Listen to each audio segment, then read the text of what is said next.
Hey everyone, hope you're doing great. Welcome back to my channel.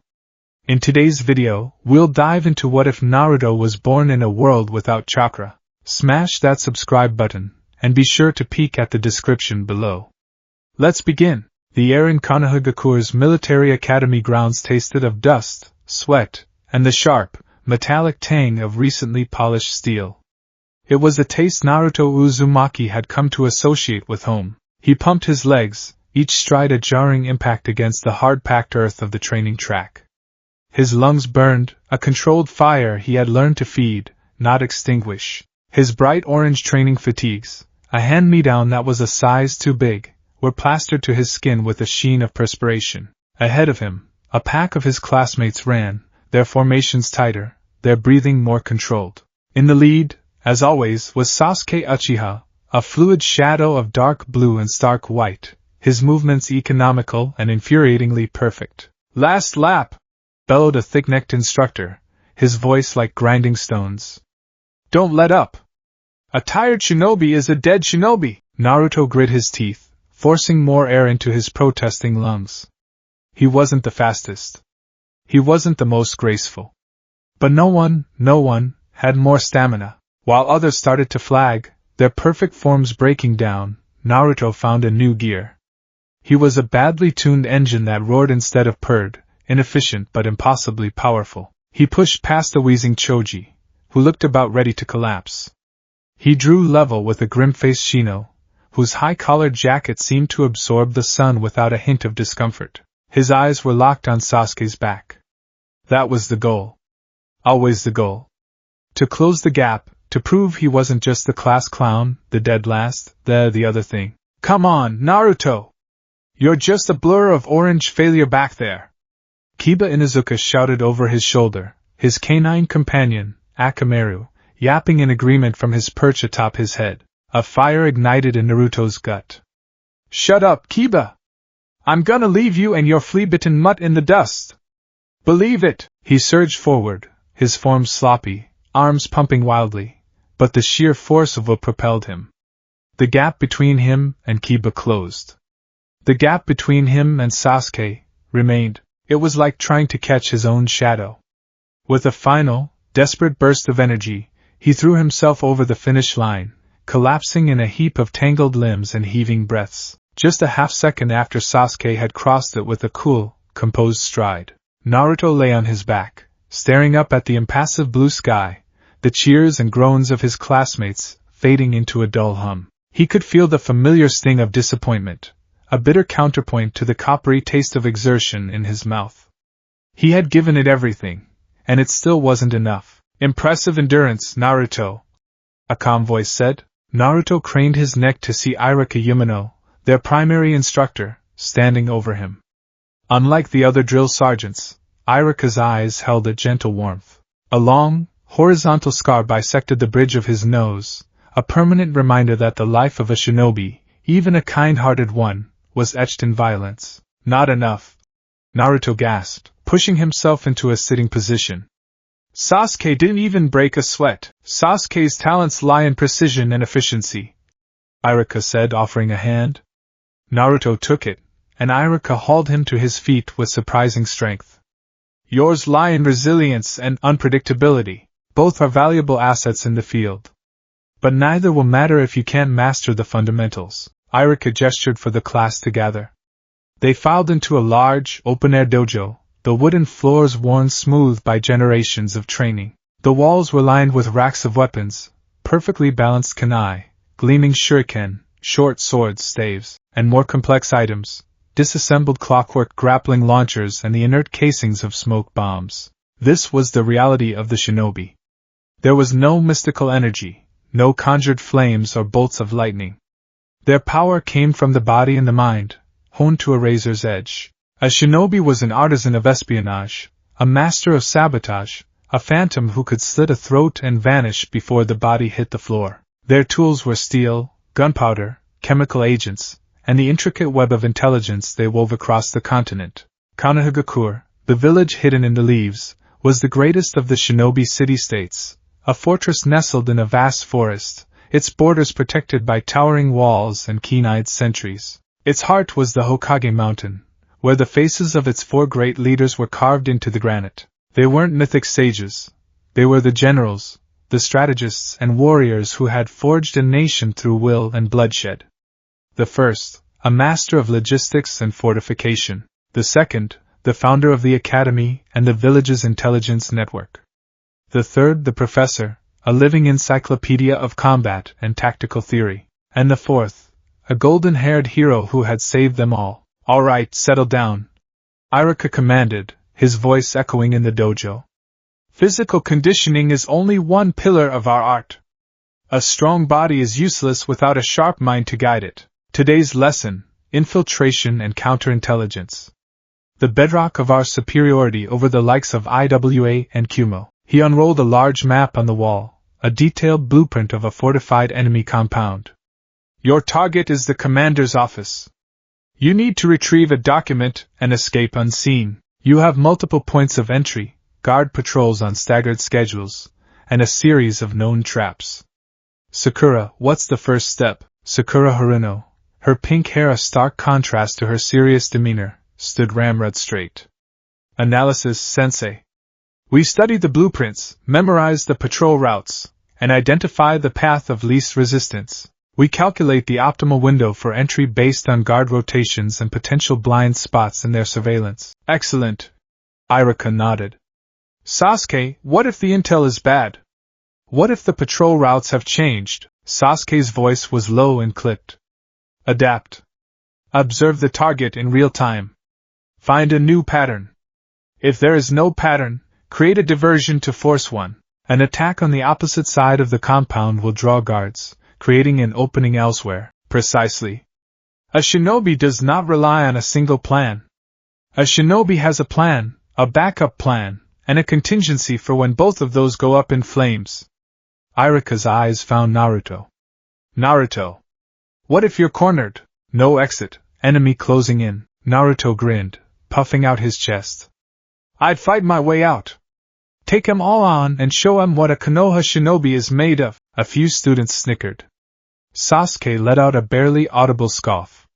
Sakura sighed, shaking her head. Iruka's expression was patient but firm. "And you would die, Naruto. A glorious, noisy, and ultimately useless death.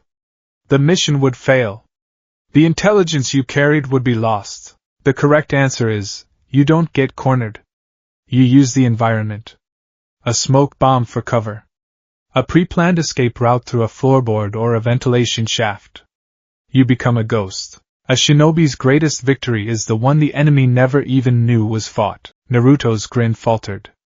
He hated this part. The theory, the planning, the thinking. It felt like trying to thread a needle with a rope. He wanted to do things, to prove himself through action. All this talk of sneaking around felt cowardly. The rest of the day was a blur of lectures on lockpicking mechanisms, the chemical compositions of various paralytic agents, and the subtle art of disguise. Naruto doodled in his notebook, drawing himself with the Hokage's hat on, standing over a defeated Sasuke. He only looked up when Iruka dismissed them. "Remember," Iruka's final words rang out. "Tomorrow is the graduation exam. Everything we have taught you will be put to the test. Come prepared. Your future as shinobi of the leaf depends on it." A buzz of nervous energy filled the air as the students filed out. Naruto shoved his notebook into his worn pack and trudged out of the academy gates, the usual knot of anxiety tightening in his stomach. The walk home was always the worst part of the day. Konoha was a marvel of engineering and community. Cobblestone streets wound between sturdy timber-framed buildings. The air hummed with a low, rhythmic pulse from the great clockwork heart in the city center, a masterpiece of gears and pistons that managed the city's water and power distribution. Merchants called out from stalls piled high with fresh produce, the scent of baking bread mixing with the smoky aroma from the blacksmith's forges. It should have been welcoming. For Naruto, it was a gauntlet of silent judgment. As he walked, conversations would die down. A mother selling apples, who had been smiling a moment before, would suddenly find the ground intensely interesting. A group of children playing with a leather ball would stop, their game forgotten, as they stared at him with wide, curious eyes before one of their parents would hurry over, whispering something and pulling them away. No one was ever outright cruel. There were no insults shouted, no stones thrown. It was worse. It was an absence. A deep, cold void where acknowledgement should have been. He was a ghost in his own village, a specter that brought a chill to the air. They looked at him, but they didn't see a 12-year-old boy. They saw something else. An echo of a scream, a memory of fire and ruin. He passed the Memorial Plaza, a large, black marble obelisk engraved with hundreds of names. The Calamity Memorial. 12 years ago, the Nine Tails had appeared. Not a demon of Chakra, for such things were the stuff of myth. This was a real beast, a colossal fox of impossible size, a walking cataclysm of tooth and claw that had emerged from the deep forests to the north. It had been a force of nature, an earthquake given flesh and fury. It had laid waste to a quarter of the village before it was brought down. The story every academy student knew by heart was that the fourth Hokage, Minato Namikaze, the Yellow Flash, had led the charge. He, along with his wife, the formidable operative Kushina Uzumaki, had devised and executed a brilliant, suicidal strategy to defeat the monster. They had died heroes, their names forever etched in glory. Naruto was the orphan of the calamity. That's what the official record said. The only infant found in the rubble of the destroyed district with no known family. His existence was an anniversary card for the worst day in Konoha's history. And every person who had lost a spouse, a child, a friend in that attack saw it written all over his face. He ducked his head, pulling his shoulders in, trying to make himself smaller. He hated the silence. He hated the sad, pitying looks even more. He'd rather they yelled at him. At least then he'd have something to yell back at. His refuge was a small, unassuming stall with a cloth banner that read Ichiraku Ramen. An old man, Tucci, and his daughter Ayam, were the only two people in the entire village who looked at him, and just saw. Naruto. 1 miso pork ramen, extra large! Naruto called out, sliding onto his favorite stool. Coming right up, Naruto! Tucci boomed, his face crinkling into a warm smile. Nervous about the big day tomorrow? Nah! It's gonna be a piece of cake. Naruto lied, forcing a wide grin. They'll be handing me my forehead protector before lunchtime. Believe it! Ayam placed a glass of water in front of him, her smile gentle. We'll have a celebration bowl ready for you tomorrow night then. You bet! He was halfway through his second bowl when a familiar figure took the stool beside him. You'll make yourself sick eating like that, Naruto. Iruka-sensei! Naruto said, his mouth full of noodles. He swallowed hard. What are you doing here? Same as you. Getting the best ramen in the world, Iruka said, ordering a bowl for himself. They ate in comfortable silence for a few minutes before Iruka spoke again, his tone softer. You're not a fool, Naruto. I saw your face in class today. You're worried about the exam. Naruto stopped slurping. He stared down into his broth, watching the slices of pork float among the noodles. It's the stealth stuff. And the traps. My hands are too clumsy. I'm good at the fighting and the running, but all the quiet parts. Not everyone is a natural infiltrator, Iruka admitted. But every shinobi must be competent. It's a pass-fail requirement for a reason. Out in the field, a single mistake can compromise your entire team. I know, Naruto mumbled. He pushed a stray noodle around with his chopsticks. It's just, why does everyone else get it so easily? Why is it always me who's the screw-up? Iruka sighed, a long, weary sound. He looked at the boy beside him, the wild blonde hair, the fiercely blue eyes, the desperate need for validation warring with a deep-seated loneliness. He saw the way the other villagers treated him. He knew the burden Naruto carried, even if Naruto himself didn't fully understand it. Naruto, Iruka said quietly. Do you know why I treat you to ramen sometimes? Why I'm harder on you, but also, why I worry about you more than the others? Naruto shook his head, looking up with genuine curiosity. My parents, their names are on that memorial obelisk, Iruka said, his gaze distant. I was your age. I remember the sirens. The ground shaking. The roar, you could feel it in your bones, a sound that bypassed your ears and went straight to your soul. I remember watching from the shelters as the sky turned red. Naruto listened, completely still. No one ever talked about it. It was a collective trauma, a wound the village preferred to cover up and ignore. When it was over, Iruka continued, his voice thick with memory. And we came out, the world was different. The fourth Hokage, the fastest, most brilliant operative we had ever produced, was gone. His wife, Kushina, gone. Hundreds of our best shinobi, my parents among them, gone. The village was grieving. And in the middle of all that devastation, they found you. A baby? Crying in the ruins. Iruka turned to face him fully. When some people look at you, Naruto, they don't see a boy. They see the epicenter of their pain. They're not being malicious. They're just remembering. It's a heavy burden for a child to carry, and it's not fair. But it's the truth. Tears pricked at the corners of Naruto's eyes. It wasn't the answer he wanted, but it was an answer. It wasn't that they hated him. They hated what he represented. It was a subtle but profound difference. But I also remember what the third Hokage said. Iruka's voice grew stronger. He said the fourth Hokage's final act was to protect the future of the village. And when I look at you, I don't see the calamity, I see that future. I see a boy with the same unbreakable will as the heroes who gave their lives for us. That's why I push you. Because I know what you're capable of. Naruto wiped his eyes furiously with the back of his sleeve. My parents, were they shinobi too? Iruka smiled, a sad but proud expression. They were the best. The official story is that they were high-ranking operatives who died leading the evacuation of the civilian shelters. Heroes, just like the fourth. You have their fire in you, Naruto. Don't ever forget that. Now, finish your ramen.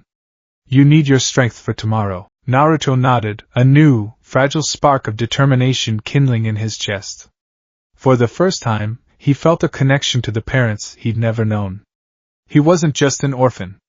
He was the son of heroes, and tomorrow, he would make them proud. The day of the graduation exam dawned gray and overcast, the air thick with unspoken tension. The academy grounds were cordoned off, with proctors and senior shinobi stationed at every corner. The exam was a live fire, practical demonstration in 3 parts. Failure in any one part meant immediate disqualification. Part 1. Trap Disarmament. The candidates were led one by one into a specially prepared obstacle course, a death run of non-lethal traps. Naruto watched as Sasuke went in. Less than 3 minutes later, he emerged on the other side, not a hair out of place. The proctor held up a slate, perfect. All traps disarmed. When it was Naruto's turn, his heart hammered against his ribs. The course was a narrow, mud-slicked corridor. He took a deep breath. Focus. Be a ghost. His first challenge was a tripwire connected to a paint pouch launcher. He saw it immediately, a thin, taut line just above the ground. Carefully, he knelt, his fingers tracing the wire back to the mechanism. It was a simple pressure release system. He pulled a small tool from his belt pouch, but his hands were slick with nervous sweat. The tool slipped, clattering against a rock. He flinched. Nothing happened. With a frustrated sigh, he opted for the direct approach, using his kunai to simply sever the wire. It worked, but it was clumsy. The proctor made a note on his clipboard. Next was a pressure plate under a loose flagstone, rigged to a net. He spotted the subtle discoloration of the stone. Instead of disarming it, he used his raw athleticism, taking a running leap and clearing the entire section. Another note from the proctor. He was passing, but his methods were crude, relying on brawn over brains. He managed to navigate the rest of the course in a similar fashion, brute-forcing a lock instead of picking it, climbing over a wall with a triggered dart trap instead of disabling it. He emerged at the end, covered in mud and breathing heavily, but successful. The proctor's slate read pass. Barely. Reliance on physicality over technique. Naruto didn't care. He had passed. 1 down, 2 to go. Part 2, Stealth Infiltration. This was the one he dreaded. The task was to enter a 2-story mock building, retrieve a flag from the top floor, and exit without being spotted by the 2 instructors acting as guards. He watched from a distance as others made their attempts. Sakura, using a small mirror to observe the guards' movements from around a corner, slipped in through a window during a momentary lapse in their patrol. She was out in 5 minutes, flag in hand, completely unseen. Ghost-like. Sasuke was even more impressive. He scaled the outer wall, moving from handhold to handhold with the silent grace of a spider, vanishing onto the roof. He was back on the ground before the guards had even completed another circuit. Then, it was Naruto's turn. He crouched behind a bush, his mind racing. Okay, think like Iruka-sensei said. Plan A, Plan B, contingency. Plan A, wait for the guards to be on opposite sides of the building and make a run for the front door. He waited. And waited. His patience wore thin. The guards' patrol was deliberately erratic, designed to thwart simple timing. Okay, Plan B, create a diversion. He picked up a rock and hurled it at a metal barrel on the far side of the compound. It landed with a loud clang. What was that? One of the instructors called out. Probably just the wind. The other replied, not even bothering to go and check. Stay on your route. Naruto's face fell. Stupid. They're expecting diversions. Frustration bubbled up. He had to get in there. He saw a brief opening as both guards turned their backs for a split second.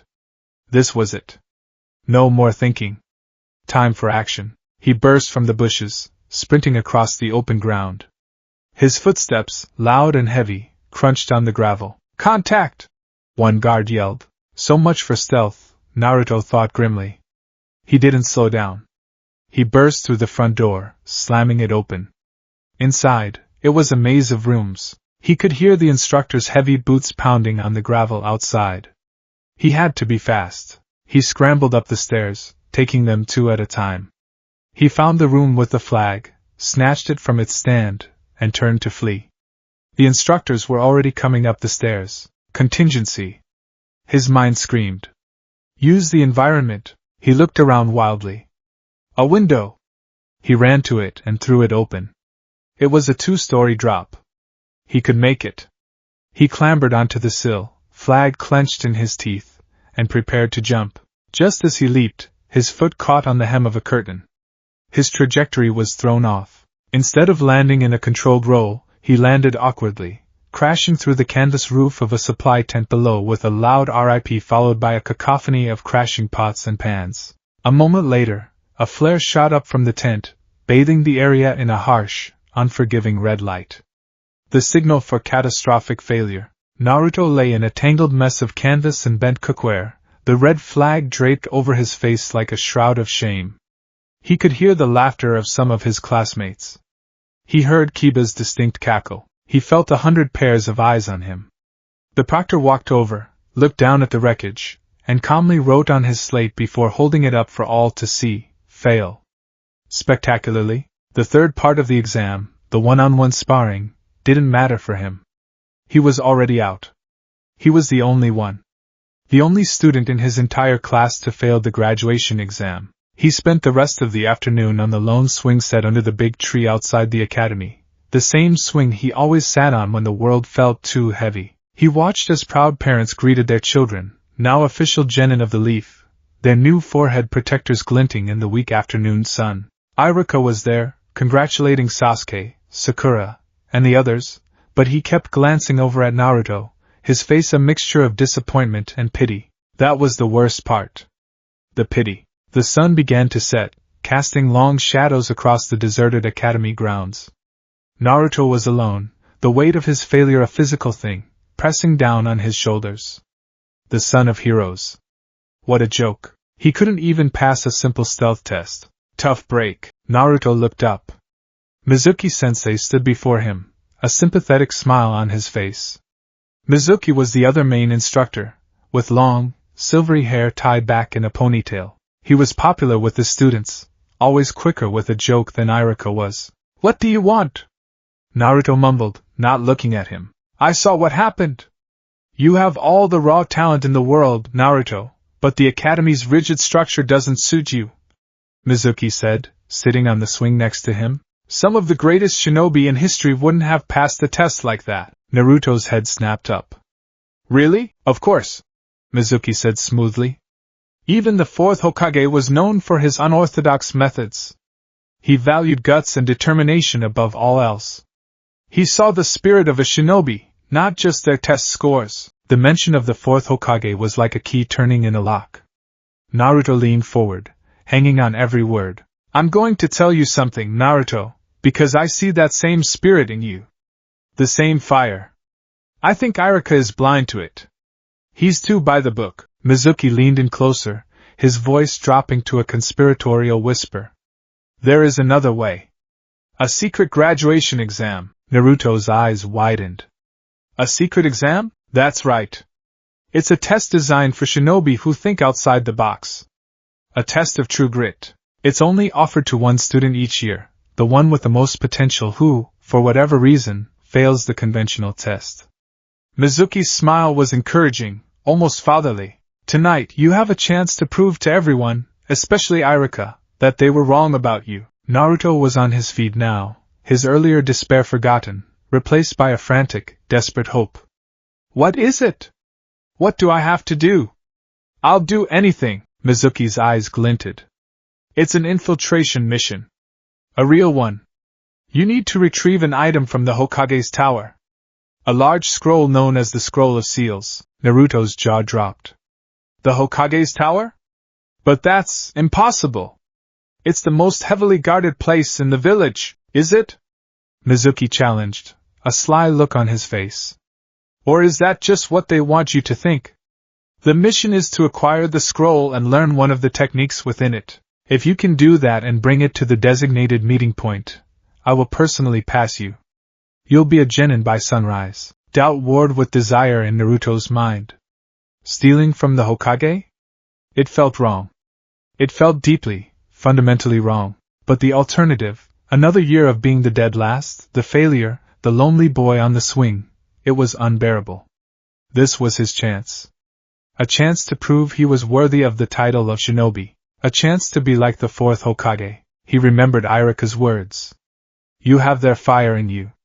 This was it. This was how he would prove it. Not by sneaking and being quiet, but by doing something bold. Something audacious. Why are you telling me this, Mizuki-sensei? Naruto asked, one last shred of caution remaining. Mizuki placed a hand on his shoulder. Because I believe in you, Naruto. And I hate to see talent like yours go to waste. Iruka doesn't understand you, but I do. That was all Naruto needed to hear. Someone believed in him. Someone understood. Where do I need to bring the scroll? Naruto asked, his voice low and determined, his blue eyes shining with a fierce, misguided light. Mizuki's smile widened, becoming sharp and predatory in the twilight. He gave Naruto the coordinates, a small, abandoned cabin deep in the forest outside the village walls. Good luck, Naruto, Mizuki said, clapping him on the back. Don't let me down. As Mizuki walked away, melting back into the shadows, Naruto's mind was made up. He wasn't a failure. He was just different. And tonight, he would prove it to the entire village. He would pass the secret exam and become a shinobi. He would make his parents proud. He didn't see the cold, triumphant sneer on Mizuki's face as the instructor disappeared from view. He was too blinded by the promise of a forehead protector, too deafened by the roar of his own desperate heart to hear the faint, chilling echo of a trap being sprung. The moon was a sliver of polished bone in the ink-black sky, offering little comfort and even less light. Konoha at night was a different beast. The cheerful clamor of the marketplace was replaced by the whisper of wind through the eaves and the rhythmic, heavy tread of the night watch. Lanterns cast long, dancing shadows that turned familiar alleyways into treacherous, yawning maws. For the first time, Naruto wasn't just walking through his village. He was seeing it as a shinobi would, a landscape of angles, hiding spots, and lines of sight. His heart hammered a frantic rhythm against his ribs, a drumbeat of fear and exhilaration. Mizuki's words echoed in his head, a siren song drowning out the quiet voice of reason that feebly protested in the back of his mind. A secret exam. A test of true grit. I believe in you, Naruto. He wasn't a failure. He was being given a real mission. The Hokage Tower loomed ahead, the tallest structure in the village, a silent testament to the power and authority it housed. The faces carved into the mountain behind it were invisible in the darkness, but Naruto could feel their imagined gazes on him. He wasn't defiling their legacy, he told himself. He was honoring it. He was proving he had the same fire as the fourth. He skidded to a halt in the shadow of a tailor's shop, his breath fogging in the cool air. The tower was surrounded by a 10-foot-high perimeter wall, its surface smooth and featureless. 2 guards stood at the main gate, their steel-tipped spears glinting. More were positioned on the tower's balconies, their sharp eyes scanning the darkness. Okay, think. How would Sasuke do this? The thought soured in his mouth. Sasuke would probably climb the wall like it was a staircase. Sakura would have a chemical that could silently corrode the gate's hinges. Naruto had guts. And 2 kunai. He crept along the perimeter, staying in the deepest shadows. His orange fatigues, a beacon of cheerfulness in the daytime, were a liability now. He felt as conspicuous as a forest fire. Then he saw it, a stroke of luck. A section of the wall was undergoing minor repairs. A wooden scaffolding, flimsy and forgotten by the day's work crew, was still lashed to the stone, reaching about 2/3 of the way up. It was an oversight, a tiny flaw in the village's formidable armor. It was his way in. He took a deep, steadying breath, his gaze fixed on the top of the wall. The guards were at the corners, their patrol route taking them away from the middle section for approximately 30 seconds at a time. He counted it out in his head, his fingers drumming nervously on his thigh. 1 Mississippi, 2 Mississippi. As the guards turned their backs, he broke from cover. His soft-soled boots made barely a whisper on the cobblestones. He reached the scaffolding and began to climb, not with the grace of an Uchiha, but with the desperate, powerful energy of a cornered monkey. The wood groaned under his weight. He ignored it, pulling himself up, his muscles straining. He reached the top of the scaffold. The last few feet were sheer, smooth stone. He couldn't get a handhold. For a heart-stopping second, he thought he was stuck. No! I'm not failing this. He jammed the tip of a kunai into a tiny fissure between 2 stone blocks, using it as a momentary anchor. With a grunt, he hauled himself up, his other hand slapping onto the top of the wall. He scrambled over, dropping silently into the courtyard grass on the other side just as the guard's footsteps began to return. He lay flat, his heart trying to beat its way out of his chest, and waited. He was in. The tower itself presented a new challenge. The main doors were solid ironwood. The windows on the lower floors were barred. He crept around the base of the building, his eyes scanning for another weakness. He found it near the kitchens, a small, square hatch at ground level, secured with a simple bolt. A dumbwaiter shaft. It was meant for hoisting food, not people. It would be a tight squeeze. He slid the bolt free. It was thankfully unoiled and silent, and pried the hatch open. The shaft was dark, narrow, and smelled faintly of miso soup and old grease. Perfect. He squeezed inside, pulling the hatch closed behind him, and was plunged into absolute blackness. He began to climb, using the rope and pulley system as a ladder, his back and knees scraping against the confining walls. He ascended past the kitchens, past the records archive, heading for the top floor, the Hokage's office. He stopped when he felt the dumbwaiter car just above his head. He pushed. It lifted, opening into a small pantry adjacent to the main office. He listened, straining his ears. Nothing. The office was empty. The third Hokage, Hiruzen Sarutobi, was a man of routine. By this hour, he would be at home. Naruto slipped out of the shaft and into the Hokage's personal domain.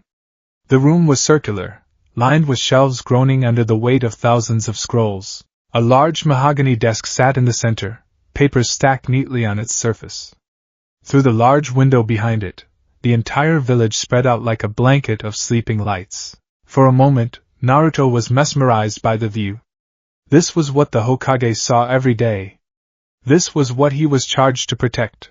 A pang of guilt, sharp and unwelcome, pierced through his excitement. He shoved it down. This was a test. Mizuki had said it was a large scroll. He scanned the shelves.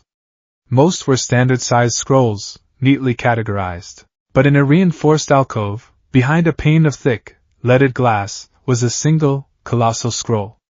It was as thick as his torso, bound in dark leather, and held shut by heavy-looking straps. A single, ominous kanji was branded into the casing, Fuin, seal, the scroll of seals. The glass case was locked.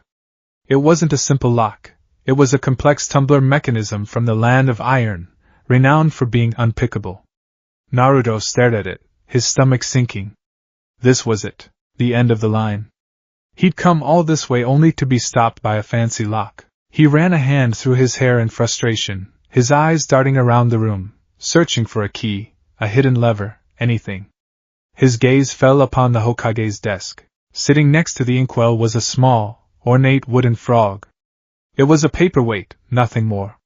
But Naruto, in his desperation, remembered something from a lesson on codes. The third Hokage had served with a legendary spy master whose personal symbol was a frog. On a whim, Naruto picked up the heavy wooden frog and examined it. He twisted its head. A soft click echoed in the silent room, and a small, strangely shaped key popped out from its base. His breath hitched. He rushed back to the case and inserted the key. It was a perfect fit. With another click, the lock disengaged. He slid the glass pane open and carefully, reverently, lifted the massive scroll.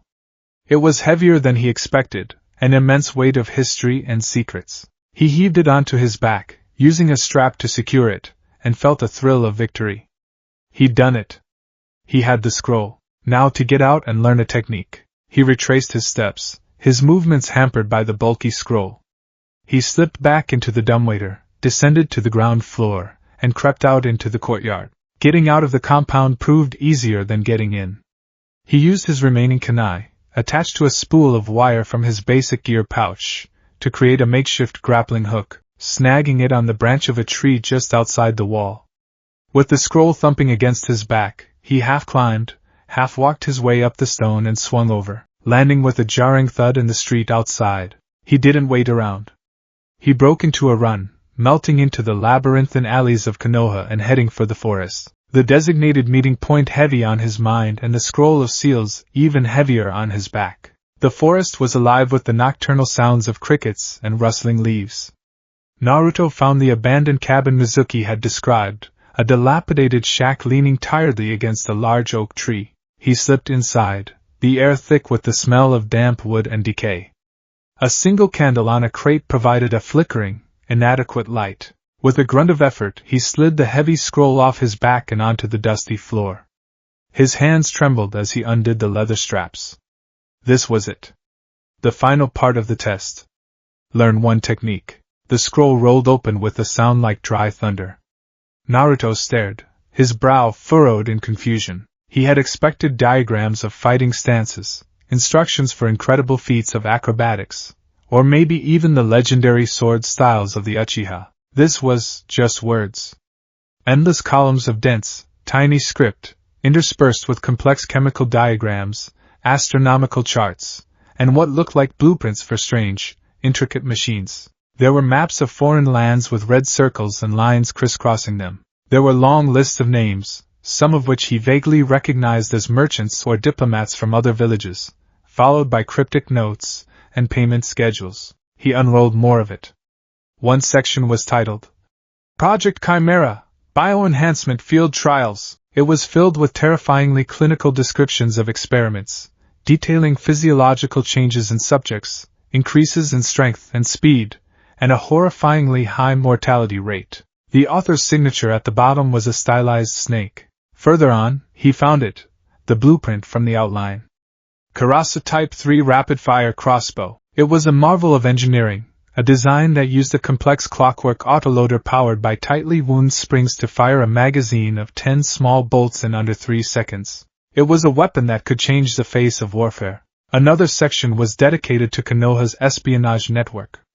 It was the village's entire black book. There were code names, drop points, and, most terrifying of all, a list of deep cover agents currently active in Suna, Kiri, IWA, and Kumo. A list of men and women living behind enemy lines, their lives hanging by the thread of this secret.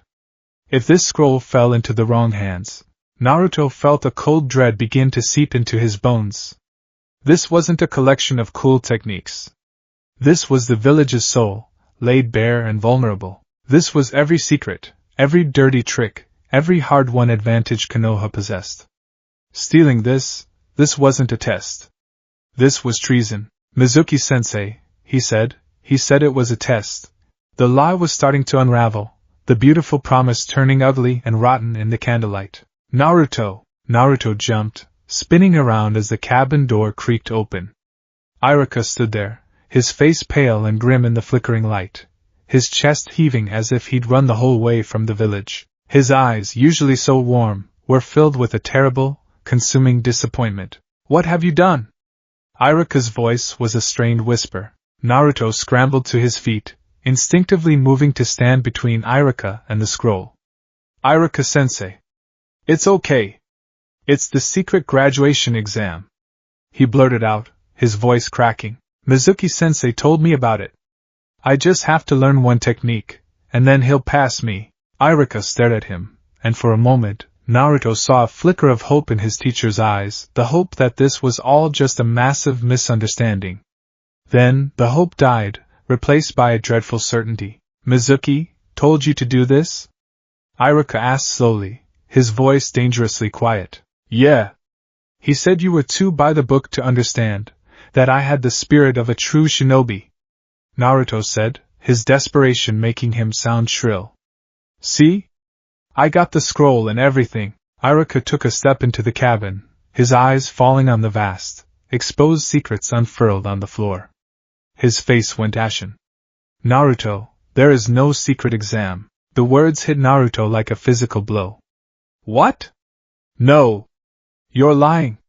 You just don't want me to pass. Listen to me." Iruka snapped, his voice sharp with urgency.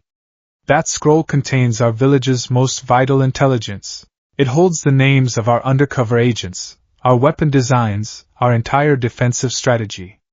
It's not for training. In the wrong hands, it could get hundreds of our comrades killed and leave Konoha completely defenseless." The world tilted under Naruto's feet. The cold dread in his stomach turned into a sickening, icy slush. He looked from Iruka's frantic face to the scroll of secrets, then back. The pieces clicked together with an awful, grinding finality. The ease of the lie. The impossible stakes. The prize that was too good to be true. He hadn't been clever. He had been a pawn. A gullible, desperate fool. "No," he whispered, his body starting to tremble. "No," he said, "he believed in me. And I suppose he does." A new voice drawled from the doorway, smooth and laced with mockery. "He believes you're the perfect idiot to do his dirty work." Mizuki stood there, leaning casually against the doorframe. He wasn't alone. 2 other men, dressed in the dark, nondescript garb of mercenaries, flanked him, their hands resting on the hilts of the swords at their belts. Mizuki's friendly smile was gone, replaced by a contemptuous sneer. "Mizuki!" Iruka snarled, stepping in front of Naruto, his body instantly shifting into a protective stance. "So it was you.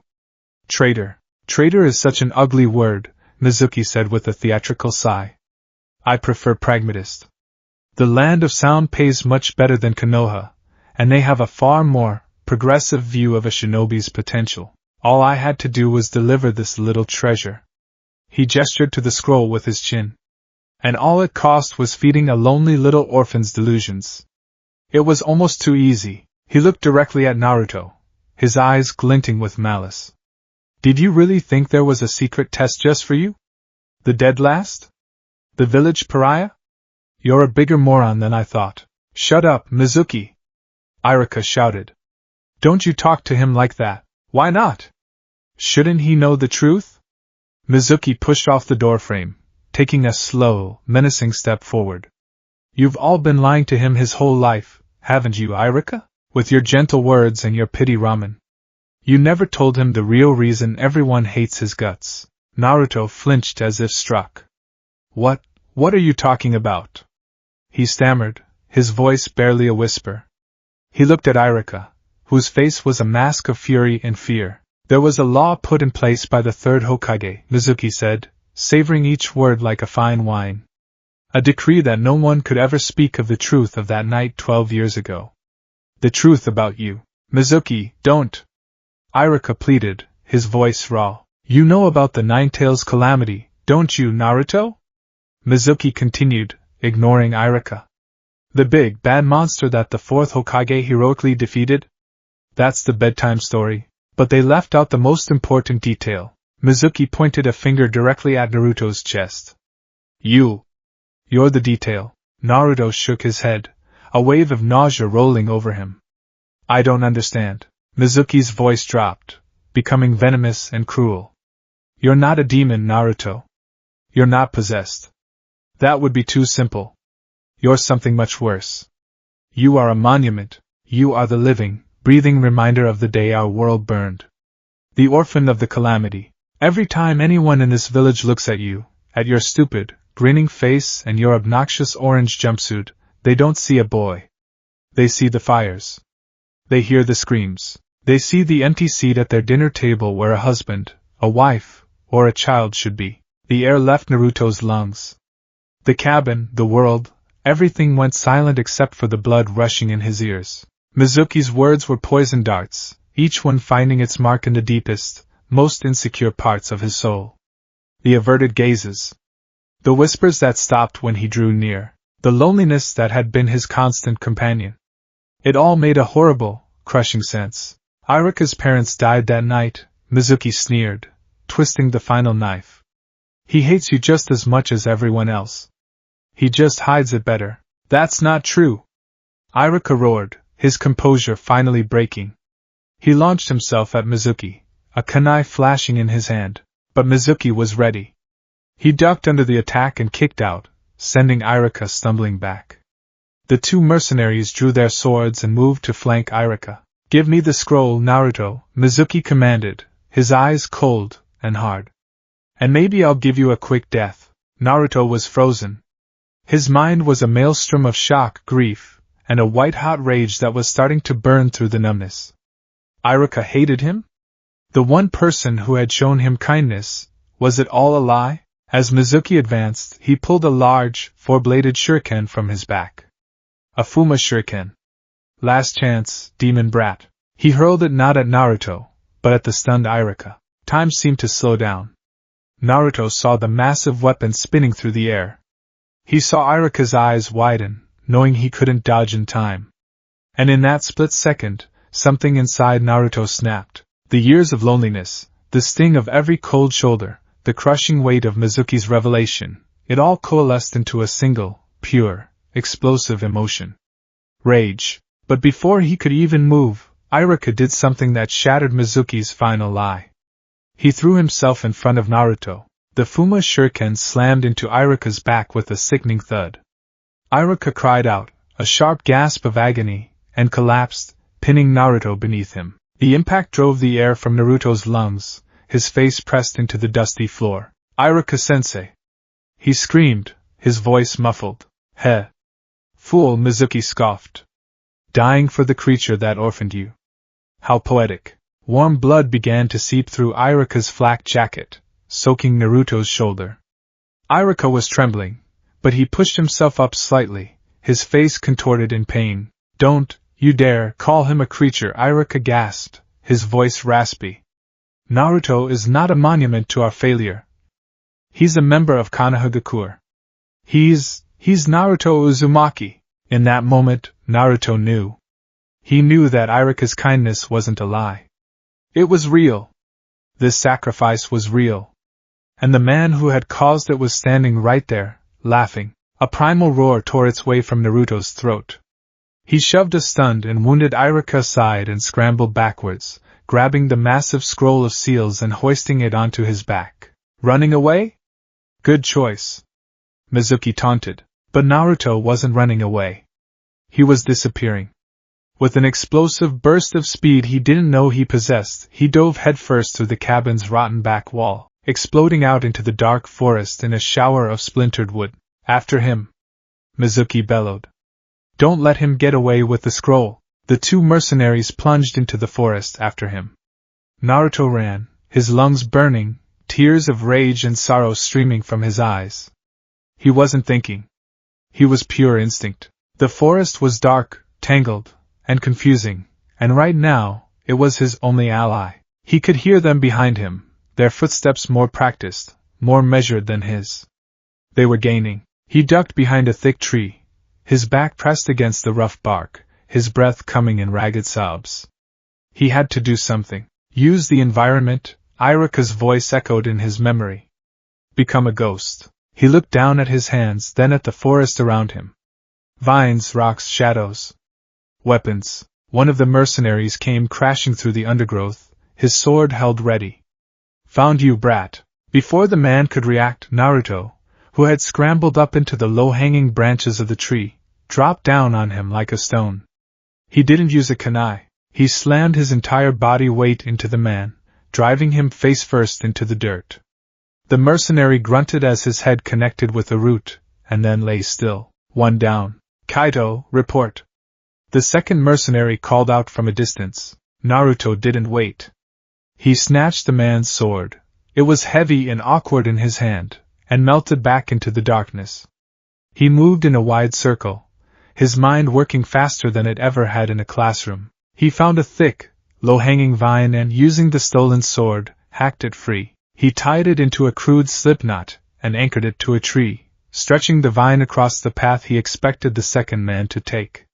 A simple tripwire. He hid in a thicket and waited, his heart pounding. A few moments later, the second mercenary came jogging down the path, his eyes scanning the trees. He didn't look down. His foot caught the vine, and he went down hard with a curse. That was all the opening Naruto needed. He burst from the thicket, not with the sword, but with a rock the size of his fist. He brought it down on the man's head with a sickening crack. The man went limp, 2 down. Now, only Mizuki was left. Impressive, Mizuki's voice called out, dangerously close. You're like a cornered rat. You get vicious. Naruto spun around. Mizuki was standing on a thick branch about 20 feet up, looking down at him with an amused expression. But a rat is still just a rat, Mizuki said, leaping down and landing silently. Give me the scroll. This game is over. Naruto was exhausted. His body ached. But the fire in his gut was still burning. He looked at Mizuki, at the man who had manipulated him, who had tried to kill the only person who had ever truly cared for him. You'll never get it, Naruto growled. He did something stupid, something he had failed at spectacularly just that morning. He created a diversion. He threw the heavy sword he'd taken into the bushes to his left. As Mizuki's head instinctively turned toward the sound, Naruto charged. It was a frontal assault, just like Irika had warned against. And Mizuki countered it effortlessly. He sidestepped Naruto's wild punch and drove his elbow into Naruto's back, sending him sprawling. Predictable, Mizuki spat, looming over him. But it wasn't the main attack. While Mizuki was focused on him, Naruto had been doing something else. With his free hand, he had pulled 3 kunai from his pouch. As he fell, he flung them, not at Mizuki, but at the ground all around him. Mizuki laughed. You missed by a mile. They weren't meant to hit him. They were meant to create chaos. Naruto kicked up a huge cloud of dirt and dry leaves, momentarily obscuring Mizuki's vision. In that split second of confusion, Naruto was moving again. He scrambled to his feet, grabbed a loose branch, and swung it hard at Mizuki's knees. At the same time, he shouted, "Over here!" from Mizuki's right. He then immediately ducked and rolled to the left, throwing a rock that ricocheted off a tree near Mizuki's head. An attack from the front. A shout from the right. A projectile from the left. All in the span of 3 seconds.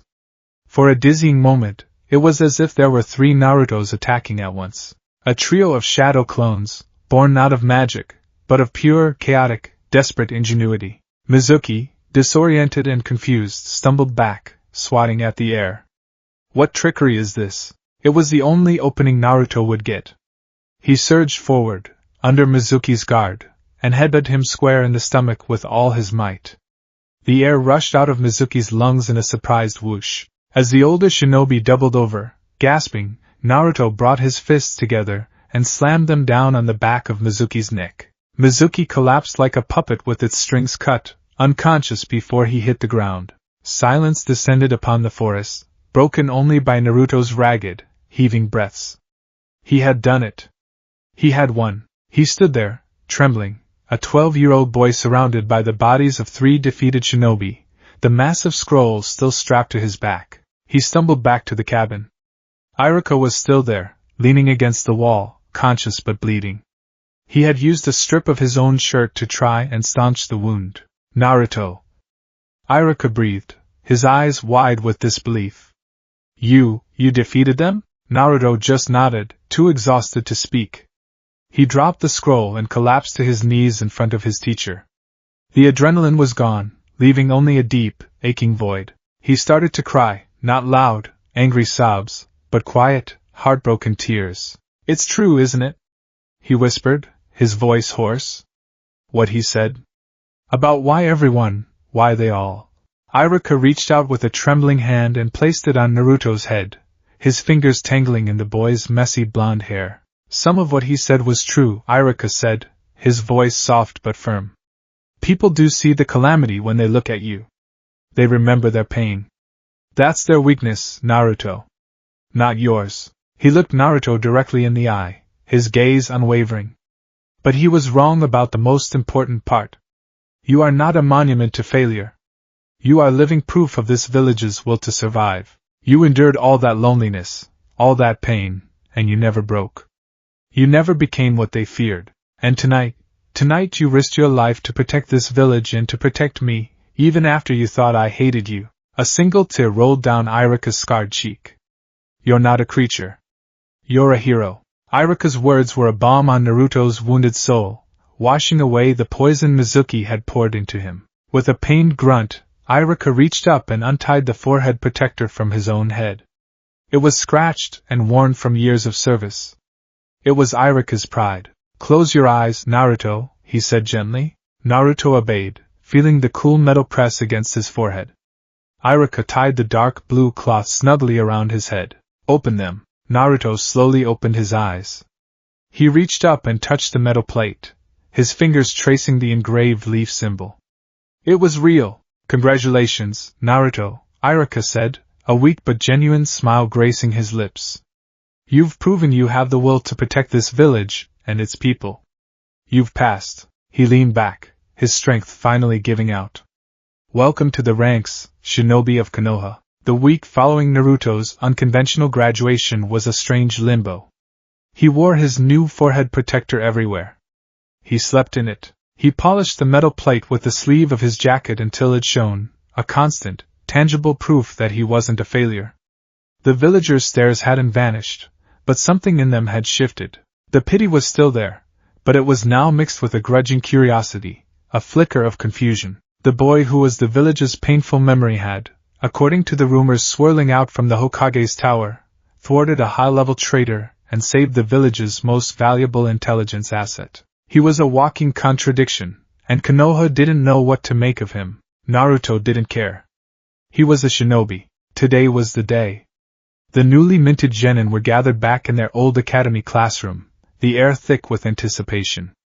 Naruto sat at his usual desk, but he sat differently now. His back was straighter, his customary slouch replaced by a proud, if slightly overeager, posture. He'd even scrubbed his orange fatigues until they were a less obnoxious shade. At the front of the room, Iruka stood, a fresh white bandage still visible under the collar of his flak jacket where the Fuma shuriken had struck him. He moved a little stiffly, but his eyes were filled with a deep, paternal pride as he looked out over the sea of shining forehead protectors. As of today, you are no longer students, Iruka began, his voice echoing in the familiar room.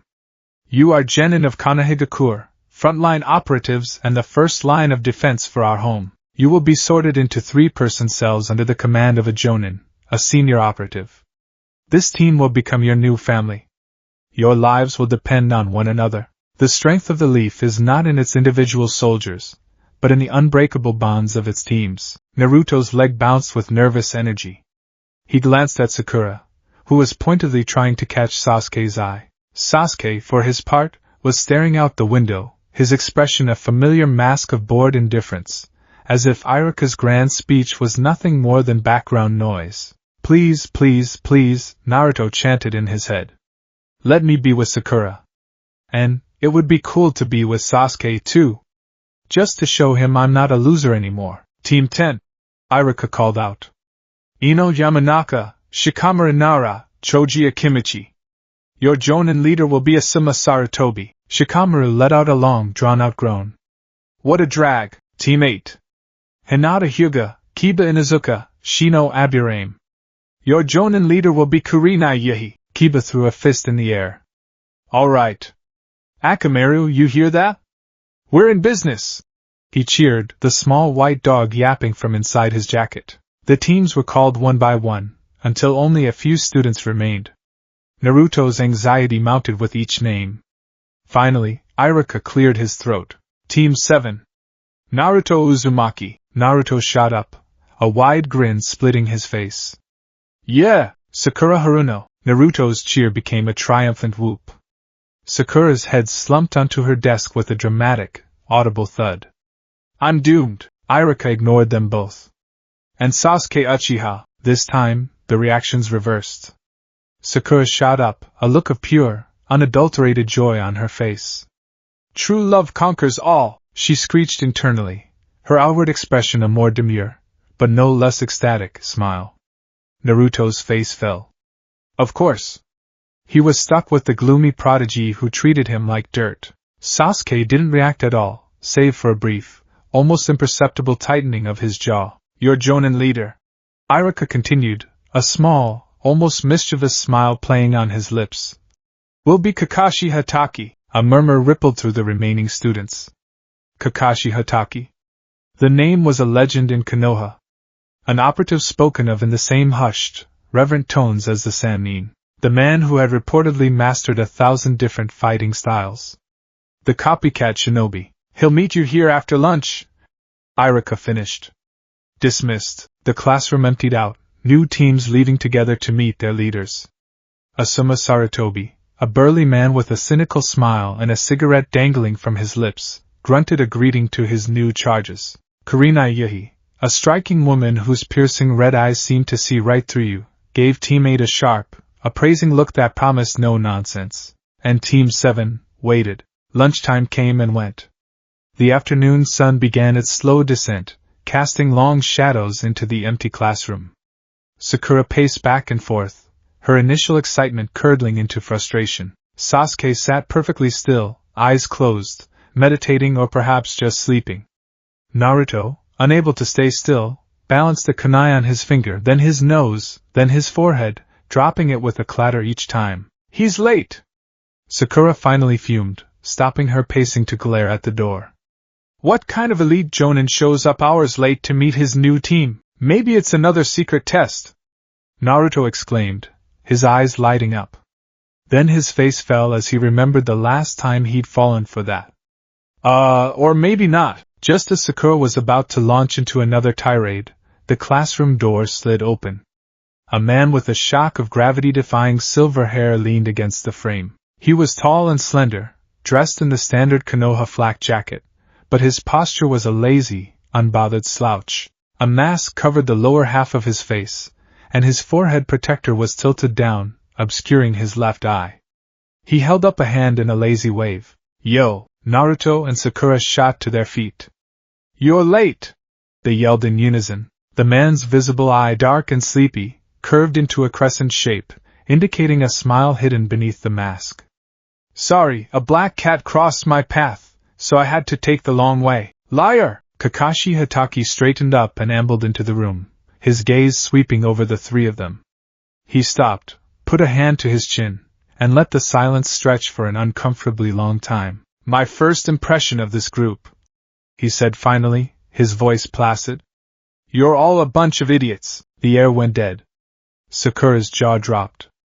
Naruto's face turned red with indignation.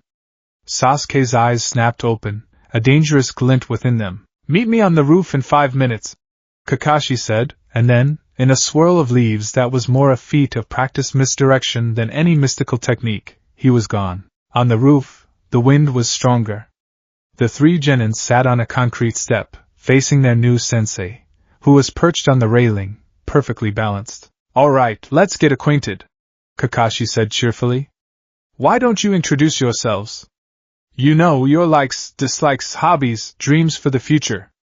That sort of thing. Why don't you go first, sensei? Sakura suggested. So we can see how it's done. Me? Kakashi pointed to himself. My name is Kakashi Hatake. Things I like and things I hate. I don't feel like telling you that. My dreams for the future, never really thought about it. As for my hobbies, I have lots of hobbies. He had told them absolutely nothing. Sakura and Naruto's sweat dropped. Okay, your turn. You on the right, with the ridiculous hair. I'm Naruto Uzumaki, he declared, pointing a thumb at his chest. I like instant ramen in a cup, and I really like the ramen from Ichiraka that Iraka-sensei buys me. I hate the 3 minutes you have to wait after you pour the water in. My hobby is eating and comparing different types of ramen, and my dream. Here, Naruto's voice became strong and clear, his gaze fixed on the Hokage mountain in the distance. Is to become the greatest Hokage my village has ever seen, so that everyone will have to stop disrespecting me and start treating me like I'm somebody. Somebody important. Kakashi's visible eye softened for a fraction of a second. He's grown up in an interesting way, he thought. The son of the fourth. All right. Next. The girl, Sakura preened, casting a sidelong glance at Sasuke. My name is Sakura Haruno. The thing I like is, well, the person I like is... She giggled, her cheeks turning pink. My hobby is, more giggling, and my dream for the future is... She squealed, hiding her face in her hands. So, boys and romance, Kakashi thought with an inward sigh. This generation seems no better. And what do you hate, Naruto? Naruto wilted. Kakashi simply nodded. Okay. Last one. Sasuke had remained silent and still throughout the exchange. My name is Sasuke Uchiha, he said, his voice low and cold as stone. I hate a lot of things, and I don't particularly like anything. What I have is not a dream, because I will make it a reality. His hands clenched into fists at his sides. The air around him seemed to drop a few degrees. I'm going to find the truth behind the destruction of my clan, and hunt down a certain man. The silence that followed was heavy and chilling. Naruto gulped, suddenly intimidated. Sakura looked at Sasuke with worried, lovesick eyes. Kakashi's expression was unreadable, but a deep, somber shadow passed through his visible eye. He knew the story. Everyone did. The Uchiha clan, Konoha's vaunted military police, had been masters of investigation and the swift blade, sword style. Their headquarters had been brutally and systematically assaulted one night 7 years ago. The official report, released by the third Hokage himself, was that the entire operation had been carried out by a single man, Itachi Uchiha, Sasuke's older brother and the clan's most celebrated prodigy. Itachi had slaughtered their family, their comrades, everyone, and then vanished, declared a rogue agent and an S-rank traitor. The reason given was that he was testing his capabilities. It was a story Sasuke had never believed. A single operative, no matter how skilled, taking down the entire Uchiha military police force? It was impossible. The logistics, the sheer physical toll, it didn't add up. To Sasuke, it screamed of a conspiracy, a political purge that the village leadership had covered up by making his brother the villainous scapegoat. His goal wasn't just revenge. It was to find Itachi, force the truth from him, and expose the rot at the heart of the system he now begrudgingly served. Good, Kakashi said, breaking the tension. You're all unique, and you have your own ideas. We'll have our first mission tomorrow. Yes. What is it? Naruto asked, bouncing on the balls of his feet. Are we guarding a feudal lord? An undercover mission in the land of rice paddies? It's a training exercise, Kakashi said, his eye curving into that infuriating smile again. A survival exercise that the four of us will do together. What kind of exercise? Sakura asked. Kakashi's tone turned serious. It's a very special test. And I can tell you this, of the 27 graduates from the academy last year, only 9 were promoted to genin. The rest were sent back for more training. A wave of shock passed over them. You see, Kakashi continued, his voice dropping ominously. I'm the one who decides if you pass or fail. And this test has a 66% failure rate. If you fail, you go straight back to the academy. So, don't eat breakfast tomorrow, or you'll puke. He handed them each a slip of paper with a time and location. Then, with another lazy wave, he was gone. The next morning, at the designated training ground 3, Naruto's stomach was growling a mournful protest. He had foolishly obeyed Kakashi's instruction.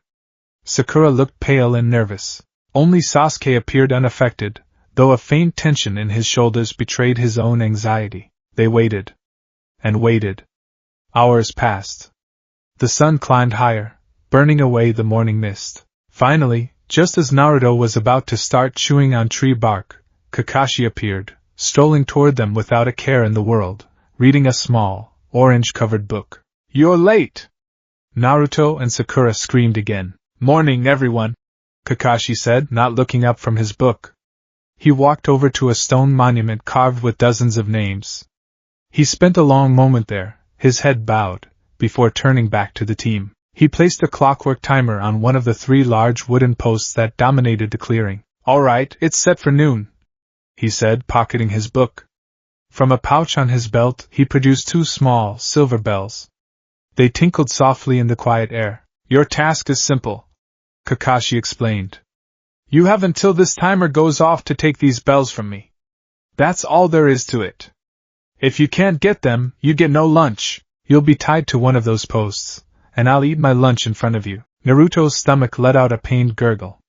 Sakura looked at the 2 bells, then at the 3 of them. "Wait a minute, sensei," she said, her sharp mind immediately spotting the flaw. "There are 3 of us, but only 2 bells," Kakashi's eye curved. "That's right. Which means at least one of you will end up tied to a post. And that person will be disqualified for failing the mission. So, at least one of you is going straight back to the academy." He let that sink in. "You can use any weapons or techniques at your disposal. You'll need to come at me with the intent to kill, otherwise you won't have a chance." The mood shifted instantly. This wasn't a simple exercise. This was a competition. Each of them was now the other's rival. "Ready?" Kakashi said. "Start!" In a flash, Sakura and Sasuke vanished into the surrounding woods, their movements swift and practiced. Only Naruto remained, standing in the open clearing, vibrating with a self-destructive bravado. "You and me, right here, right now! A fair fight!" Naruto yelled, pulling a kunai. Kakashi looked at him, his head tilted. "You know, compared to the others, you're a little weird." "Oh yeah?" Naruto snarled. "The only thing weird here is your haircut," he charged. It was a clumsy, telegraphed attack, all fury and no form. Kakashi didn't even seem to move. One moment, Naruto was lunging at him. The next, Kakashi was behind him, twisting Naruto's arm and holding his own kunai to the back of his neck. "Don't be in such a hurry," Kakashi's voice whispered in his ear. "I haven't even started reading my book yet." He reached into his pouch with his free hand and pulled out his orange book, Ika Tactics. The sheer, insulting casualness of the act sent a surge of rage through Naruto. He twisted, breaking the hold, and swung a wild kick. Kakashi swayed back, easily avoiding it.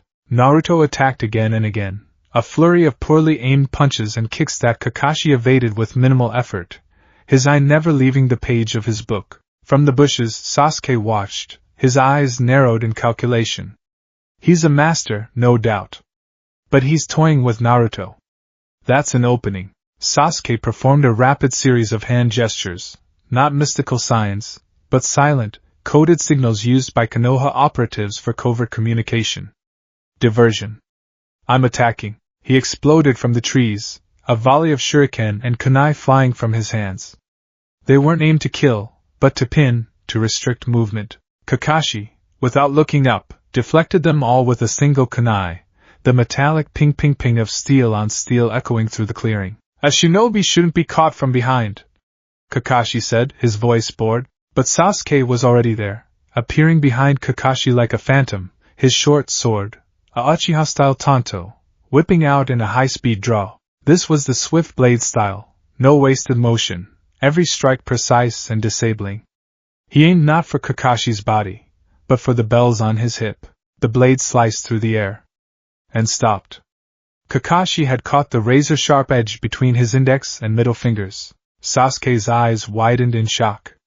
To stop a blade like that required impossible timing and strength. "Fast," Kakashi noted, his eye finally lifting from his book. But not fast enough. Before Sasuke could react, Kakashi's other hand shot out. He formed his fingers into a tight, tiger claw shape, and with a loud shout of Konoha's secret finger jutsu, 1,000 years of death, he plunged his fingers into Sasuke's exposed backside. Sasuke shot into the air with a yelp of pure, unadulterated shock and humiliation, landing in the nearby river with a tremendous splash. Hidden in another part of the forest, Sakura watched in horror. He took down Sasuke-kun so easily. She knew a direct confrontation was suicide. She had to use her intellect. She found a patch of crimson nightshade berries, not lethal, but their juice, when concentrated, could act as a potent, short-acting sedative if it entered the bloodstream. She carefully crushed them, smearing the dark purple paste onto the tips of several saban needles. Her plan was to create a ruse. She let out a piercing scream. Kakashi appeared in front of her in an instant. "What is it, Sasuke-kun?" she cried, pointing a trembling finger. He's stuck. His head is just sticking out of the ground." She saw a flicker of disbelief in Kakashi's eye, but he followed her gaze. She had placed one of her spare forehead protectors on a mound of dirt to create the illusion. As Kakashi took a step forward to investigate the absurd scene, he passed directly under a tree branch. That was her signal. She threw the saban needles, aiming for his exposed neck. The needles stopped in midair, caught between Kakashi's fingers. He hadn't even looked. "A classic distraction ploy, followed by a poison needle ambush," he said, sniffing one of the needles. "Crimson nightshade. Amateurish, but clever. You prioritize strategy over a direct fight. Good thinking." He turned to her, his eye now cold and hard. "But you fell for an even more basic illusion," Sakura gasped. The Kakashi in front of her flickered and vanished. It had been a simple afterimage trick, a feat of speed and misdirection. The real Kakashi was standing right behind her. "And you left yourself completely open," he whispered. Sakura screamed as the world went black. She woke up minutes later, tied to a tree. Meanwhile, Naruto, having recovered his pride, had stumbled upon one of Kakashi's traps. A simple rope snare had hoisted him upside down by his ankle. While struggling, he spotted a bell lying on the ground beneath him. A trap, obviously, but his rumbling stomach overruled his brain. He managed to contort his body and grab it, only for a second snare to spring, catching his hand and hoisting him even higher. Kakashi appeared, picked up the bell Naruto had dropped, a fake, without a clapper, and shook his head. "Think before you act. The first lesson of any operative." He left Naruto dangling there. By the time the timer on the post rang out, the results were clear. Sasuke was soaking wet and brooding by the riverbank. Sakura was tied to a tree, and Naruto was tied to the center post, his stomach roaring like a caged beast. Kakashi placed 2 bento boxes on the ground in front of Sakura and Sasuke. "Well," he said, "I've decided not to send any of you back to the academy." Naruto's face lit up. "So we all passed?" "No," Kakashi said bluntly. "You are all being dropped from the program. Permanently." The shock was absolute. "Dropped?" Sakura shrieked. "But why?" "Because you are nothing but children playing at being shinobi," Kakashi said, his voice devoid of its earlier laziness. It was now sharp and cold as ice. "You think this is a game, Naruto, you charge in alone without a single thought. Sakura, you prioritize a teammate you think is incapacitated over the mission objective and the location of the enemy. And you," he fixed his gaze on Sasuke, "you assume the others are just dead weight and act on your own, as if you're the only one here who matters." He gestured around the clearing. "This is not an individual sport.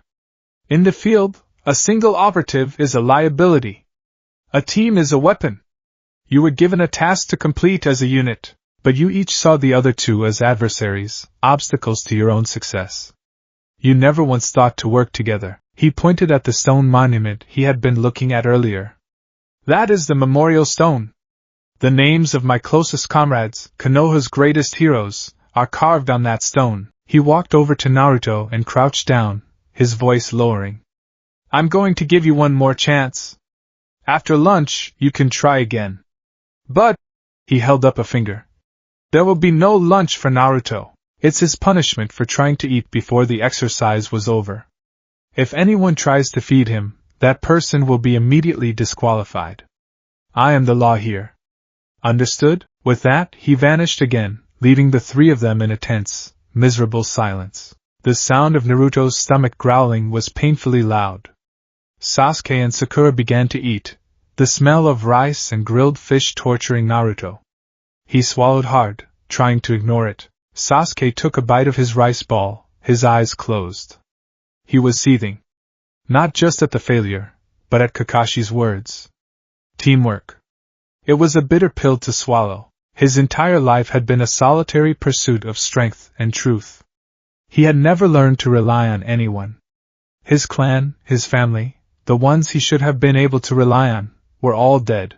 And the village, the system that preached the strength of the team, was the very thing he suspected of betraying them. And yet, Kakashi was right. He had been defeated. Effortlessly. His own strength was not enough. He looked at Naruto, tied to the post, pathetic and starving. He looked at Sakura, picking at her food, her face streaked with tears of frustration. A liability. They were all liabilities.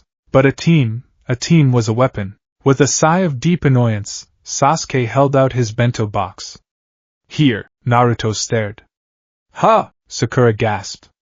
Sasuke-kun, you can't! Kakashi-sensei said. He's gone. Sasuke cut her off, not looking at Naruto. A hungry teammate is useless. He'll just slow us down later. We need him at full strength if we're going to get those bells. It was a cold, pragmatic reason. But it was teamwork. Naruto's eyes widened, a flicker of disbelief and gratitude in them. Seeing Sasuke's action, Sakura immediately followed suit. He's right. Here, Naruto, you can have mine. Just as Naruto was about to take a bite, an explosion of smoke and a roar of thunder erupted in the clearing. Kakashi appeared before them, his face a mask of thunderous fury, the sky itself seeming to darken above them. You! He bellowed, his voice cracking like a whip. You broke the rules. I gave you a direct order. Are you prepared to face the consequences? He loomed over them, a terrifying figure of absolute authority. Naruto squeezed his eyes shut, bracing for the end. Any last words? Kakashi demanded. Sasuke stood his ground, his chin raised in defiance. We are a team. We are responsible for each other. That's right, Sakura added, finding a spine of her own. The three of us are one, yeah! Naruto yelled, straining against his ropes. If we fail together. That's what you said, isn't it? We're a team! Kakashi stared at them, the furious mask remaining for a long moment. Then, slowly, the tension eased. The thunder faded. And his visible eye curved into a genuine, brilliant smile. You pass, he said softly. They stared at him, dumbfounded. You pass? Sakura stammered. Yes. It's the first time a team has ever listened to me, Kakashi said, a hint of pride in his voice. In the shinobi world, those who break the rules and regulations are scum. That's true. He paused, his gaze sweeping over each of them, finally seeing not three individuals, but one unit. But those who abandon their comrades are worse than scum. The words settled over them, profound and absolute. The true meaning of the test clicked into place. It was never about the bells. It was about choosing their team over the mission rules. The exercise is over. All of you pass. Team 7 starts its first mission tomorrow, Kakashi declared. A cheer went up from Naruto and Sakura. Even Sasuke allowed a tiny, almost invisible smirk to grace his lips for a fraction of a second. Kakashi cut Naruto loose and led them back to the memorial stone. The setting sun cast the clearing in a warm, orange glow. The names on this stone are the heroes of our village, Kakashi said, his voice quiet and heavy.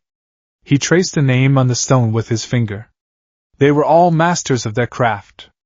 Geniuses, but they died in the line of duty, protecting their comrades and their home. He looked at the three of them. This job isn't glorious. It's dangerous and often thankless. You will face impossible choices. But I want you to remember this feeling.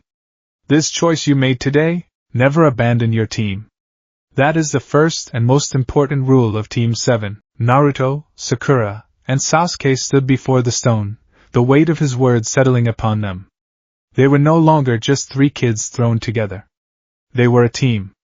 They were Team 7, and as they stood there in the fading light, a silent promise was forged between them, a bond tempered by failure and sealed by a shared choice. Their real training had just begun. The week following the Bell test was a humbling blur of what Kakashi cheerfully referred to as community service.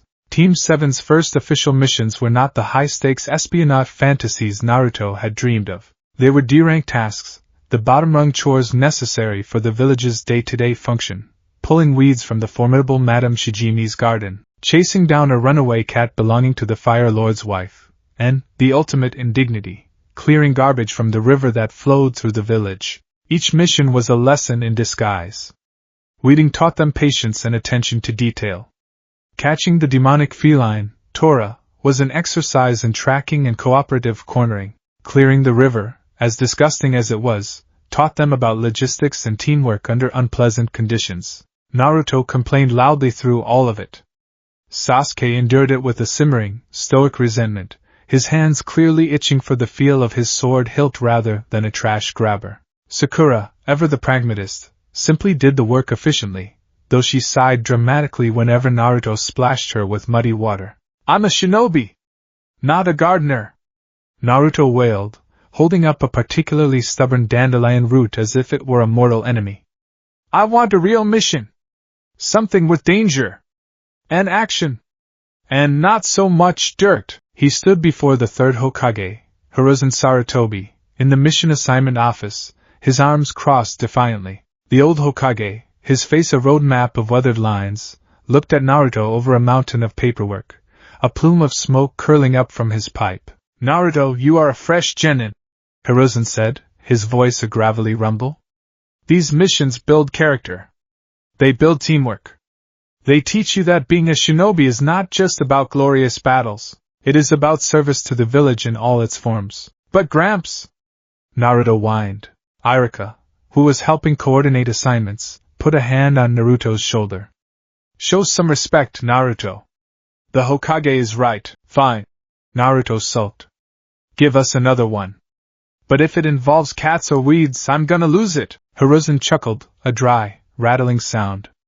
He sifted through a stack of scrolls. "Very well. I suppose you've earned a slight upgrade. I have a C-rank mission available. An escort duty." Naruto's eyes lit up. A C-rank mission. This was it. This was real. C-ranks occasionally involved contact with bandits, or low-level rogue operatives. There was a genuine risk of combat. "We'll take it!" Naruto shouted, before even hearing the details. "Bring in the client." Hiruzen ordered the attendant. The door opened and a man shuffled in. He was older, with thinning gray hair, thick glasses, and a towel slung around his neck. He wore simple worker's clothes and smelled strongly of sake. He took one look at the 3 children who were apparently his bodyguards and his face fell. "A bunch of snot-nosed kids?" he slurred, taking a swig from a bottle he produced from his coat. "And the short one with the stupid look on his face, is he even a real shinobi?" Naruto bristled. "Huh? I'm a highly skilled elite operative. And I'm gonna be Hokage someday. And I'm not that short." Sasuke and Sakura stepped forward, instinctively flanking Naruto. Kakashi, who had been leaning against a wall reading his Ika book, finally looked up. "I am the Jonin in command," Kakashi said, his voice calm but firm, cutting through the tension. "I assure you, we are more than capable of handling your protection." The man grumbled but seemed somewhat placated by the presence of an adult. "This is Tazuna," Hiruzen explained. "He is a master bridge builder from the Land of Waves. Your mission is to escort him safely back to his home and protect him until his bridge is complete." "The Land of Waves?" Sakura asked. "It's a small, independent island nation. It has no shinobi village of its own. Why would a bridge builder need protection from a C-rank squad?" "Bandits, most likely," Kakashi mused. "Desperate men looking to rob a prominent craftsman. It's a straightforward task." Tazuna grunted noncommittally. "Well, as long as you can keep me from getting a knife in my back, I suppose you'll do. Let's get going. Time is money." An hour later, Team 7 and their client were on the road leading out of Konoha. The towering village gates receded behind them, the familiar comfort of home replaced by the rustle of leaves in the vast forest. Naruto was practically bouncing with excitement, kunai in hand, scanning the trees for imaginary enemies.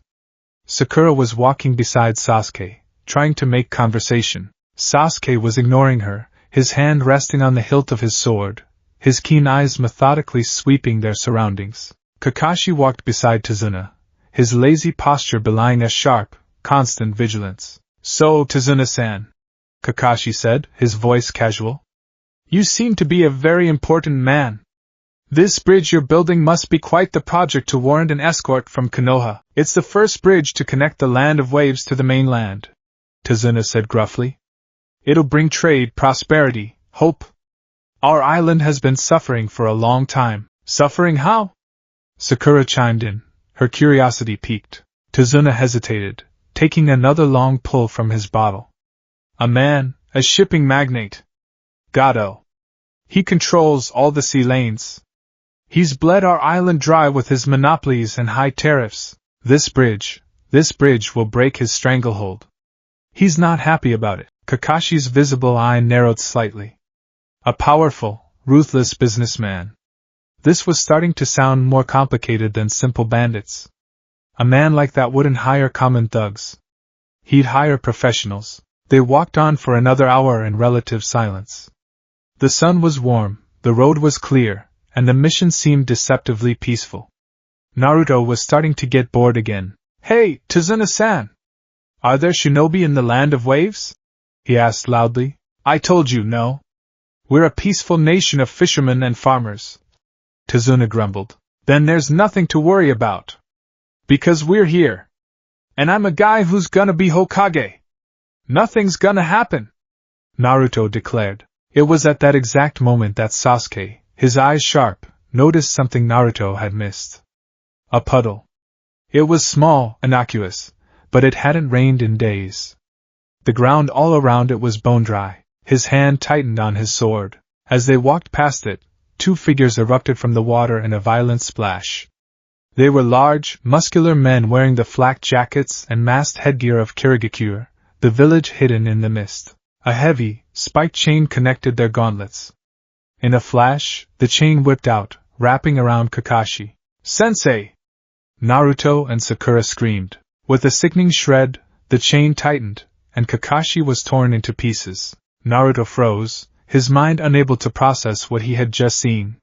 Sakura let out a horrified gasp. Tazuna's face went white with terror. "One down!" One of the assassins grunted, his voice muffled by his mask. He and his partner reeled in their chain and turned their attention to the remaining genin. Now for the others, they charged, their target clearly the terrified bridge builder. But someone else moved first. Sasuke exploded into action. He was a blur of motion, drawing his tanto and deflecting the chain with a shower of sparks. He kicked off a tree, launching himself over the assassins, and hurled a volley of shuriken that pinned the chain to a thick tree trunk, immobilizing them for a split second. It was all the time he needed. He landed between the assassins and Tazuna, his sword held in a ready guard.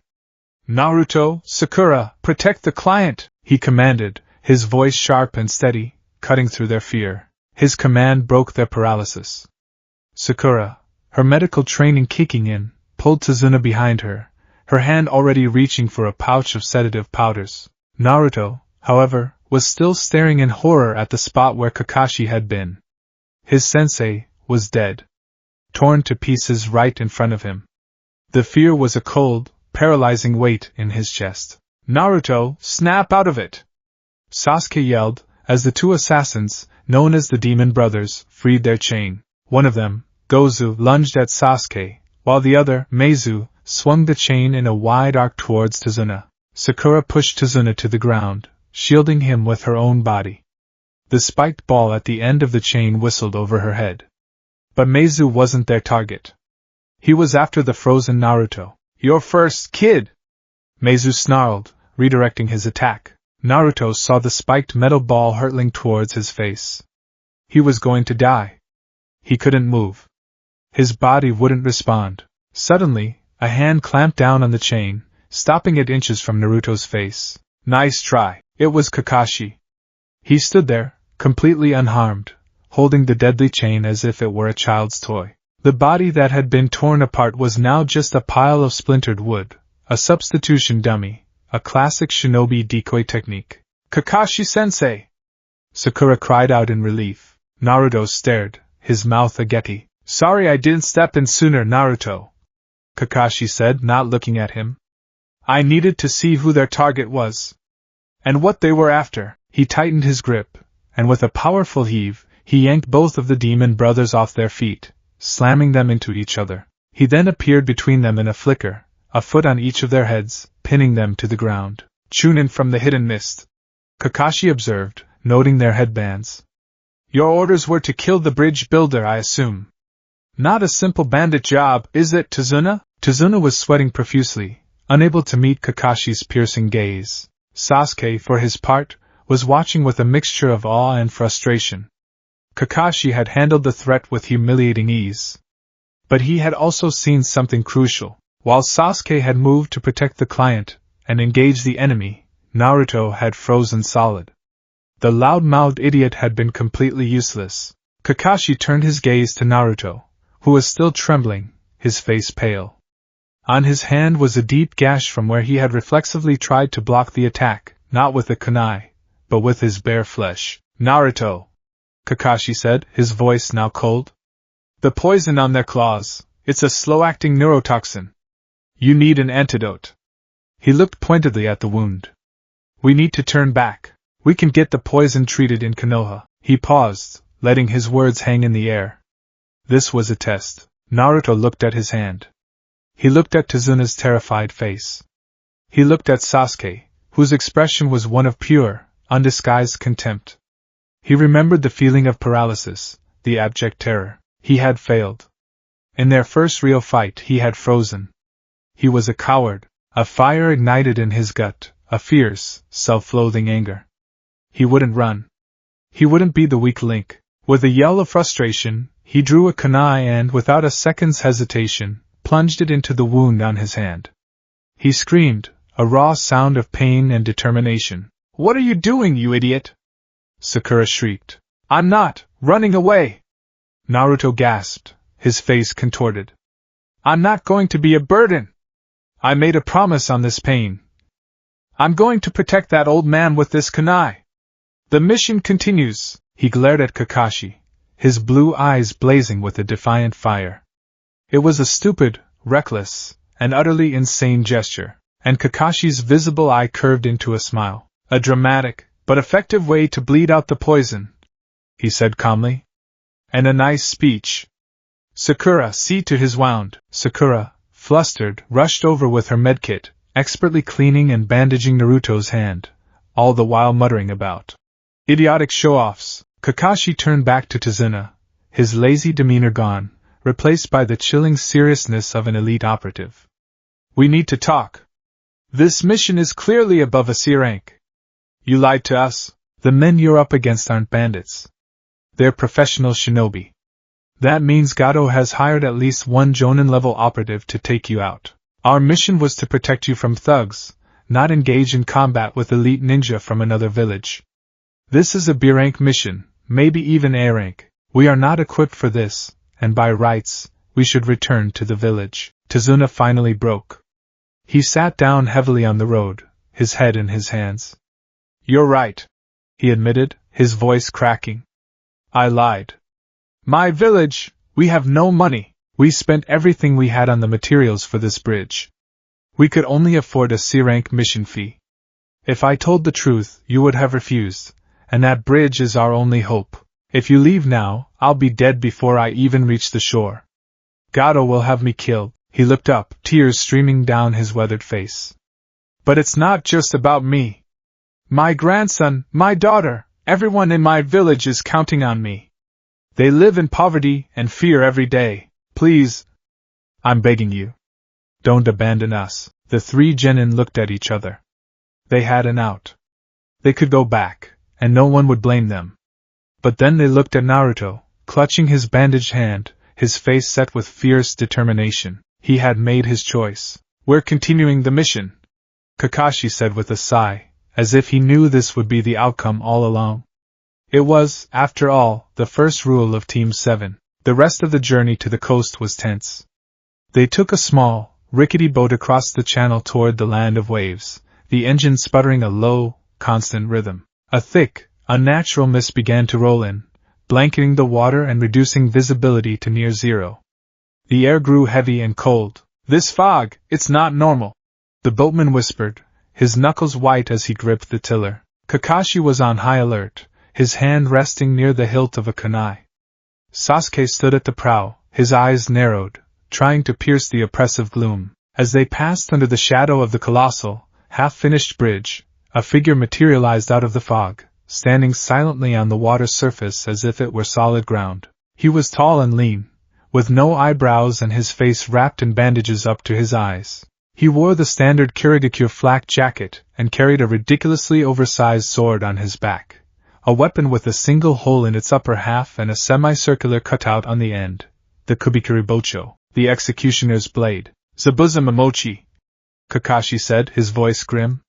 "The demon of the hidden mist." The name sent a chill down Sakura's spine. Zabuza was a legend, an infamous rogue jonin from Kirigakure, one of the 7 ninja swordsmen of the mist. He was a master of silent killing, responsible for a coup that had failed and had been on the run ever since, working as a high-priced assassin. "Kakashi of the Copycat Eye." Zabuza's voice was a low, rasping growl that seemed to come from the fog itself. "So, the demon brothers failed. A pity. Hand over the old man, Kakashi, and I might let these children live." "Not going to happen," Kakashi replied, his body tensing. This was a fight on a completely different level from the Chunin they had just faced. "Then I'll have to take him from your corpse," Zabuza said. In an instant he was gone from the water and standing on the boat between them, the massive executioner's blade in his hand.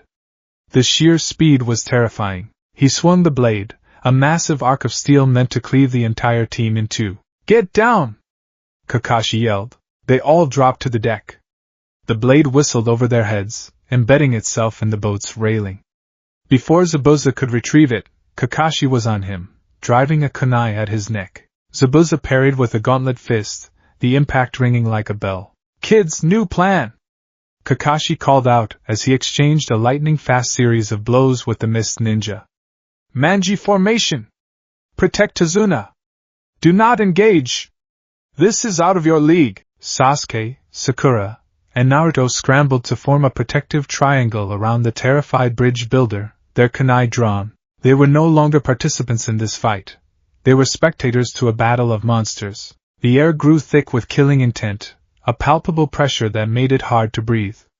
Zabuza disengaged from Kakashi and landed back on the water's surface, performing a series of complex hand movements. "This ends now, Kakashi!" Zabuza growled. Hidden mist technique. The fog, already thick, became an impenetrable wall of white. They couldn't see their own hands in front of their faces.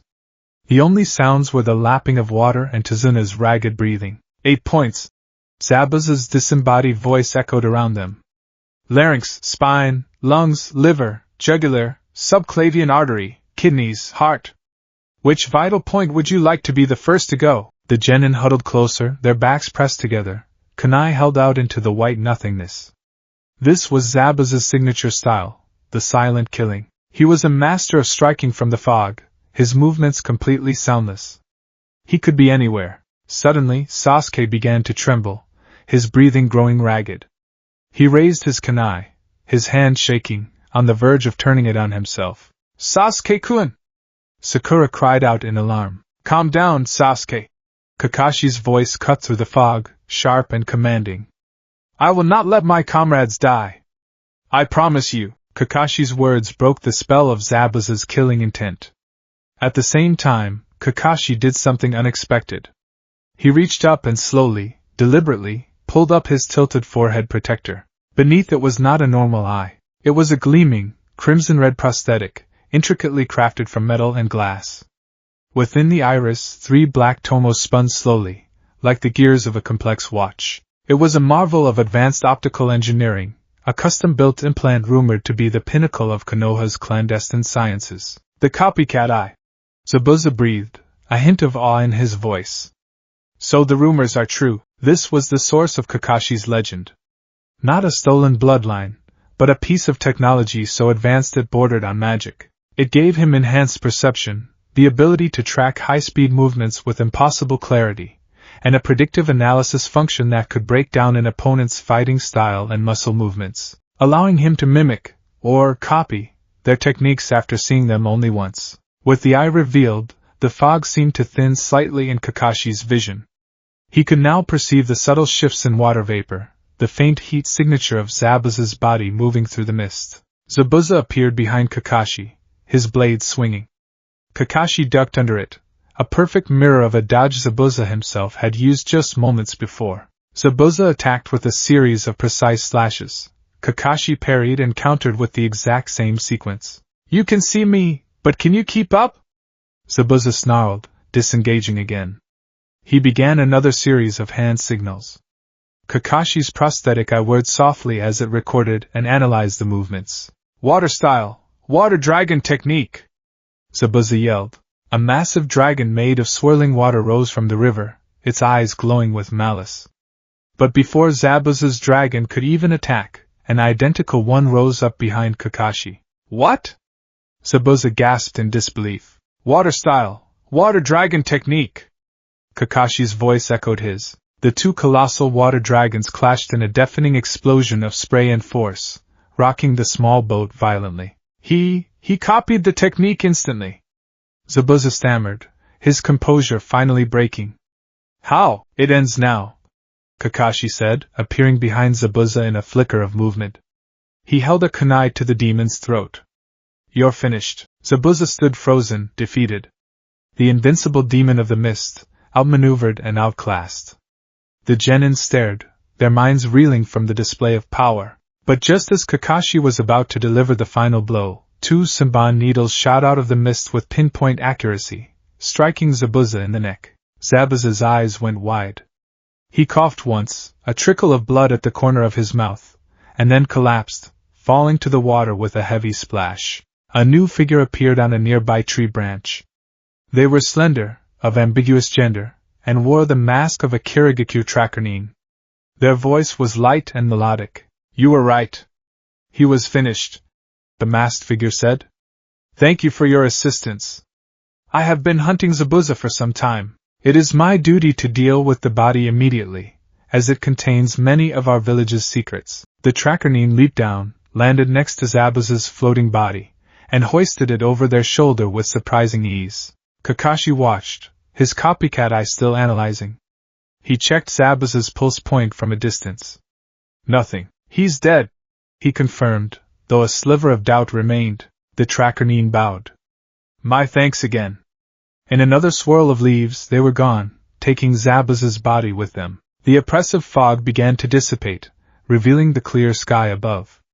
The battle was over. They made it to shore in silence, their minds still trying to process the battle they had just witnessed.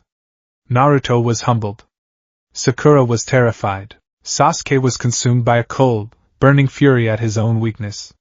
He had done nothing but stand there, a helpless child watching a fight between gods. Kakashi, however, was deep in thought.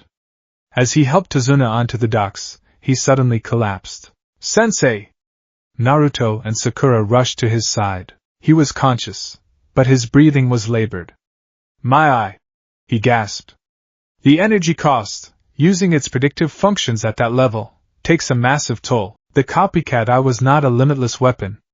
Its advanced processing and predictive algorithms drew directly from Kakashi's own stamina, and a fight against an opponent like Zabuza had pushed it to its absolute limit, leaving him completely drained. "We need to get him somewhere safe to rest," Sakura said, her medical instincts taking over. "My house is nearby," Tazuna said, his voice shaky but resolute. They supported their sensei, a living legend now rendered vulnerable, and made their way into Tazuna's village. But as they walked, Kakashi's mind was racing. Trackerine usually dispose of a body on sight to eliminate it completely, he thought. And those Saban, they were aimed at a pressure point that induces a state of temporary, death-like paralysis, not a fatal blow. He's not dead. Zabuza was alive. And that Trackerine was his accomplice. He looked at his 3 exhausted, traumatized students. The real fight hadn't even begun. And they were walking right into a trap.